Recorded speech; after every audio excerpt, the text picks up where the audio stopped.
আরে আমি আই পরে ঢুকে তাকে কথা পরে শোনা। আমার ঘরে আমি ঢুকবো এটা কি কথা? তোমার ঘর আমি দেখি, দেখাচ্ছি শোনো। না, আগে দাঁড়াও না, এখানে আরে, দাঁড়াও। আরে আরে এখানে দাঁড়াও। আরে আপনি কেডা?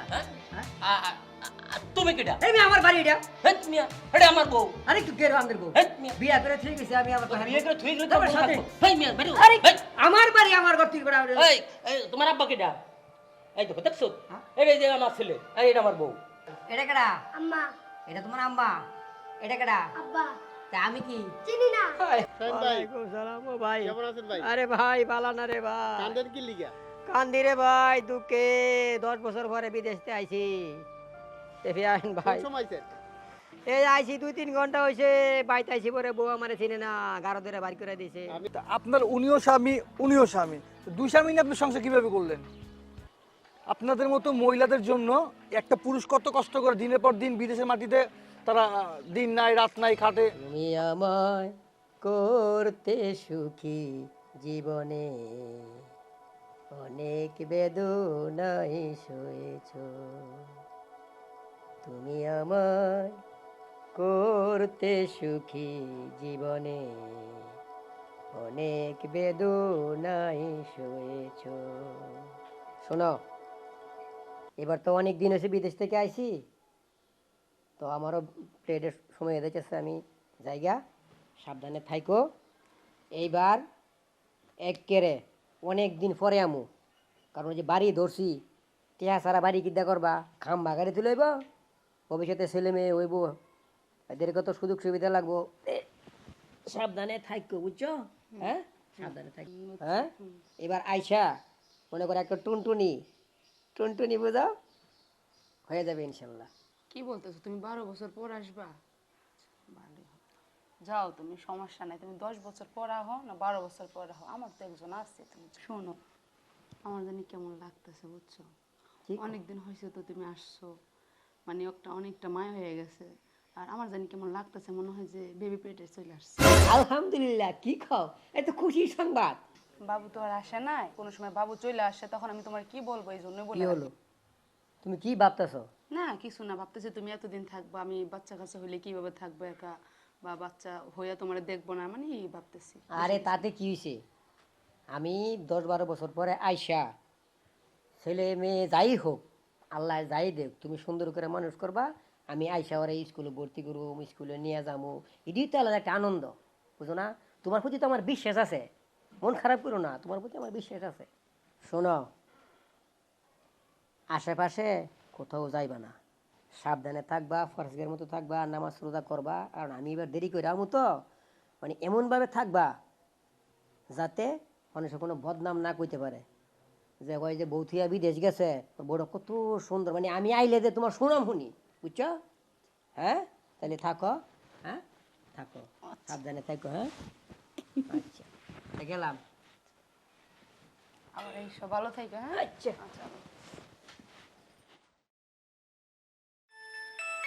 ভালোই আছো না?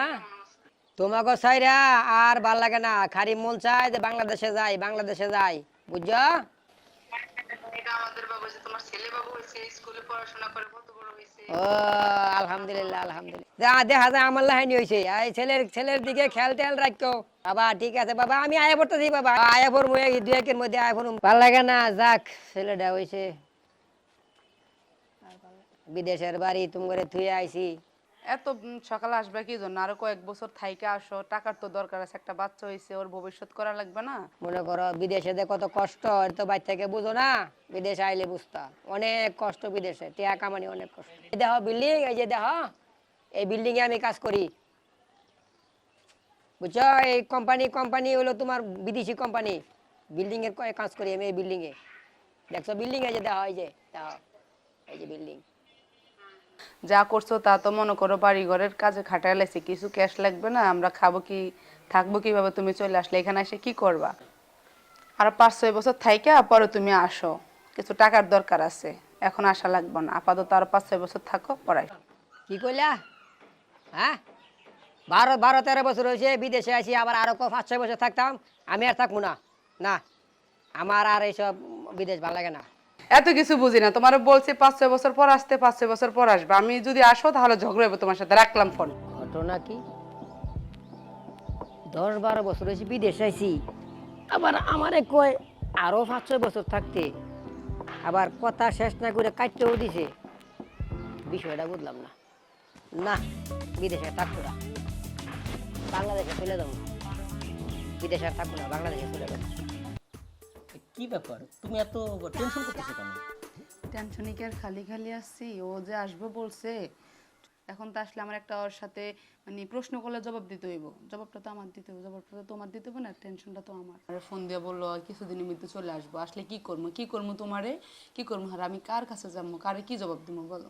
বলো আসলে তো একটা ঝামেলা হবে, মানুষে শুনবে একটা না। আমি বলছি ওর আরো 2-4-5 বছর পর আসতে, ওর মনের ভিতরে কি আসছে জানি না, ও আসার জন্য বাড়িতে পাগল হয়ে গেছে। জানি কেডা ওর কি মনের ভিতরে ঢুকছে, ও আসলে তো একটা ঝামেলা হবেই। তো এটা তো একটা টেনশন না, এটা তো টেনশনের ব্যাপার। আচ্ছা, এই বাড়িটা কি ওর নামে করছো না তোমার নামে করছো? না আমি কি পাগল? আমি তো বাড়িটা আমার নামেই করছি। ঠিক ঠিক ঠিক ঠিক, তোমার বুদ্ধি আছে। হ্যাঁ, শালার কুলুর বলদ জন্য কোথাকার, তোমার নামে করছো মানে আমি। কোনো চিন্তা করো না, বুঝছো? কিছুদিন পর আমার নামে লিখে দেবো, এটা একতলা আছে, আমি আস্তে আস্তে এটা 2তলা 3তলা 4তলা করে দেবো। তাহলে কেমন হবে? আসো বাবা, তুমি খেলে আসছো? দেখো তো, এই যে তোমার ছেলেটা, হ্যাঁ, একদম আমার মতো চেহারায় মিল আছে। তুমি কি বলতেছো? ছেলে তো তোমারে, তুমি তো উল্টা পাল্টা কথা বলতেছো। কি মজা! আর বাচ্চাটা আমার হয়ে গেল। শালার, ও একটা কুলুর বলদ। আরে বিদেশ থাকে মানুষ, তুমি বলো, হ্যাঁ? না সেটা তো ঠিক। বিদেশ থাকে আর বউ চলে যায় আরেকজনের সাথে। আরেকজনের সাথে। ওই শাহিন আসলে ওরে ঘেটি ধাক্কা দিবার করলে, শালা বোঝে না কিছু। আরে বিদেশ কি মানুষ নয়, ও বিদেশ রয়েছে, বাড়ি করছে, ও তোমার নাম দিছে, আর মজা করব আমরা 3 জনে, সুন্দর করে আনন্দ ফুর্তি করে দিন কাটাবো। আর কিছুদিন পরে তুমি তোমার বাড়িটা আমার নামে লিখে দেবা, আর আমি করবো উপরে 1তলা 2তলা, এরকম করতেই তলায় থাকবো। তাহলে তুমি বড়লোক হয়ে গেলে, আমি বড়লোক হয়ে গেলাম। আম্মু আম্মু কালকে তো স্কুল খোলা, বেতন দেওয়া লাগবে।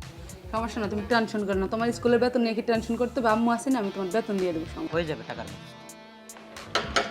কে আসতেছি?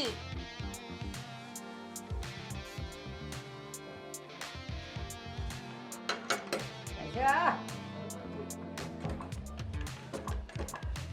ও রাইসা, কি ব্যাপার তুমি? হ্যাঁ আয়া করছি। কে? আরে দাঁড়াও, আরে আমি আই পরে ঢুকে তাকে কথা পরে শোনাও। আমার ঘরে আমি একটু বইটা কিনতে থাকি। তোমার ঘর আমি আর দেখাচ্ছি। দেখি শোনো। না, আগে দাঁড়াও না, এখানে আরে, দাঁড়াও। আরে আরে এখানে দাঁড়াও, আরে এখানে দাঁড়াও তো বলছি, এখানে দাঁড়াও। তুমি 5-6 আচ্ছা, বছর পর আসতে বলছো। আরে তোমায়। অত তুমি এখানে আসছো কেন? এতদিন পরে বিদেশ থেকে ব্যাগটা ধরো, ব্যাগটা ধরো। না না, তোমার ব্যাগ তোমার কাছে রাখো। তুমি কি লেগে আস- আরে দাঁড়াও, আরে দেখি না কাজ্য বের কর। দাঁড়াই তো বলছি তোমারে। আর ভিতরে কি গিয়ে- দেখবা তুমি? আরে চল তো আব্বু দেখি। হ্যাঁ চলো তো, এখানে কি সিলি করতেছে কারা? চলো তো। দেই ভিতরে যাই। না তুমি ভিতরে যেতে পারবে না। আরে এটা কি মানে বলছি ভিতরে যেতে পারবে না, ভিতরে যেতে ভিতরে আমি পারবে না। এতদিন না। পরে বিদেশ থেকে কে তোমার? আমি বলছি আর তুমি এটা 5-6 কি কও? বছর- তোমার আমি বলছি আর 5-6 বছর পর আসতে, তুমি এখানে এসে ঝামেলা করে দিলি কেন? সরো। তুমি কার বাড়িতে ঢুকবা? আরে না, তোমার বাড়ি তো না। আমার। বাড়ি তো আমার নামে। হাই হাই কি কই এটা? হ্যাঁ বাড়ি আমার নামে। তুমি আজ দাঁড়াও। হ্যাঁ আপনি কেডা? তুমি কেটা? এই আমার বাড়ি এটা। হেট মিয়া, এটা আমার বউ। আরে কি কেরো আমাদের বউ? হেট মিয়া, বিয়া করে ঠিক আছে আমি আবার বিয়ে করে থুই গেলে তোমার তোমার সাথে। সাথে। হেই মিয়া, বেরো। আরে হেই, আমার বাড়ি আমার ঘর থেকে করে এই, এই, তোমার আব্বা কেটা? এই দেখো, দেখছো? হ্যাঁ? এই যে আমার ছেলে, এই এটা আমার বউ। এটা কেডা? আম্মা এটা তোমার আম্মা। এটা কেডা? আব্বা তা আমি কি? চিনি না। হাই হাই রে কি কয় রে? হ্যাঁ ভাগো, এখান থেকে ভাগো। বাড়িঘর আমার সব আমার। এ ওনারা কি ঘাট ধাক্কা কয় দিয়ে রে? বাসা থেকে বের করে দাও। এত বড় সাহস, বাসায় এসে ঝামেলা করতেছে। বেরো। হেই, এর বাইরে বের করো বাড়িতে। এই বেরো। বেরো, বেরো, আরে আমি বিতে যাবো। বেরো। আরে বেরো, এই, বেরো। বেরো। চেনো তুমি? বেরো। যা, আসো। চলো, আমরা ঘরে যাই। চলো বাবা। এত কষ্ট করে বিদেশ করে টাকা পয়সা কামাইলাম। আসসালামু আলাইকুম শাহিন ভাই, ওয়ালাইকুম সালাম। ও ভাই, কেমন আছেন ভাই? আরে ভাই পালা না রে ভাই। কান্দেন কি লিগা? কান্দি রে ভাই দুঃখে। 10 বছর পরে বিদেশতে আইছি। আইন কোন ভাই সময় আইছেন? এই আইছি 2-3 ঘন্টা হইছে। বাইতে আইছি পরে বউ আমারে চিনে না, গারো ধরে বাড়ি করে দিছে। আমি আগে আন্দাজ করছিলাম এই ধরনের একটা ঘটনা কি ঘটবো। কোন ভাই? বুঝছেন?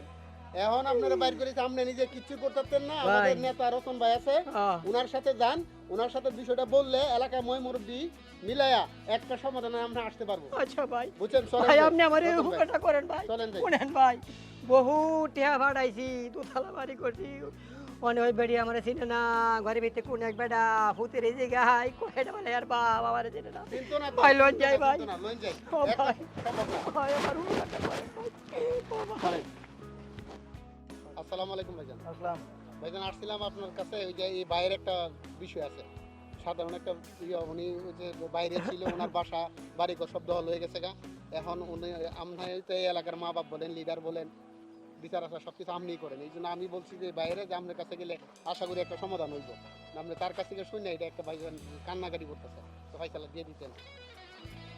এখন বিষয়টা হচ্ছে আপনার ওয়াইফ কই? এই যে ভাই, এই যে ওইটা আপনার ওয়াইফ। হ্যাঁ, আর কি রে আর ওয়াইফ? ওই ওয়াইফ তো আমার। দেখছেন ভাই, এর ওয়াইফ আপনার ওয়াইফ কিভাবে? হ্যাঁ। এই আপনার হাজবেন্ড কি উনি না উনি? আমার হাজবেন্ড এটা, আর এটা আমার ছেলে, ওনার ছেলে। হ্যাঁ। এই ছেলে তুমি কার? ওনার না বাবা হয়? তা উনি কে? চিনি না। চিনো না? আর এই সন্তান যে আপনি বলতেছেন আপনার, ও বলতেছে ওর, তো ওরা ডিএনএ করান। টিয়া নেট করামু। হ্যাঁ, তা আপনার উনিও স্বামী উনিও স্বামী, তো দুই স্বামী নিয়ে আপনি সংসার কিভাবে করলেন? আপনাদের মতো মহিলাদের জন্য একটা পুরুষ কত কষ্ট করে দিনের পর দিন বিদেশের মাটিতে তারা দিন নাই রাত নাই খাটে। আপনার স্বামী উনিও আপনার স্বামী, উনিও আপনার স্বামী, তো দুজন স্বামী কেমন হয় একটা একটা পরিবারে? মূলত কথা, আচ্ছা মূলত কথা হচ্ছে উনি আমার স্বামী, ওনাকে আমি আগে বিয়ে করছি, করার পরে উনি বলছিল ওনাকে বাইরে পাঠাইবে, এই কথা বলে ওনার কাছ থেকে টাকা নিয়েছিল, বলে উনি বাইরে পাঠায় না। তারপর উনি সিটিংবাজি কইরা টাকার দেয় আমার বিয়ে করছে। বিয়ে করার পরে আবার উনি বাইরে গেছে, যাওয়ার পর আমি আমার আগের স্বামীর সাথে সংসার করতেছি। এটা আমার আগের স্বামীর ছেলে, সে শাহিন আমার, মানে ফারুক আমার স্বামী, শাহিন আমার কিছুই না। শাহিন আমার স্বামী না, আর শাহিনের ছেলেও না, এটা ফারুকের ছেলে। আমাদের সাথে উনি যেমন চিটিংবাজি করছে, বাটপারি করছে, আমরা ওনার সাথে এরকম করছি। ওনারা বাইরে পাঠায়, আমরা ওনার টাকা পয়সা সবকিছু আত্মসাৎ করে আমাদের নামে নিয়ে গেছি। এটা আমাদের কোনো খারাপ কিছু করি না, উনি আগে করছে, আমরা পরে করছি। বুঝতে ও পারছেন? আচ্ছা, বুঝতে পারছি। তাহলে তো আপনি চিটিংবাজি করছেন, তো উনি বলে ওনার সন্তান, আপনি বলেন আপনার সন্তান, তো এই বিচারটা কে করবে? কারা করবে এই বিচার? আপনি অবশ্যই আইনের আশ্রয় নেন। এত বছর বিদেশ ছিলেন, সব টাকা পয়সা কি বউ বেটির নামে পাঠাইতে হয়? সব কি বউ বাচ্চার নামে পাঠাইতে হয়? টাকা তো নিজের জন্য জমাইতে হয়, নিজের জন্য রাখতে হয়। লেখা দিয়েছেন বাড়িঘর সব, বাচ্চা কাচ্চা না, বাচ্চাও তো আপনারা দেখেন যে আপনি যে ওর বাবা। উল্টা তো এই জায়গায় ভাই। যান, এই বিচার আমি করতে পারব না, আপনারা এসে যান, আদালত প্রাঙ্গণে যান।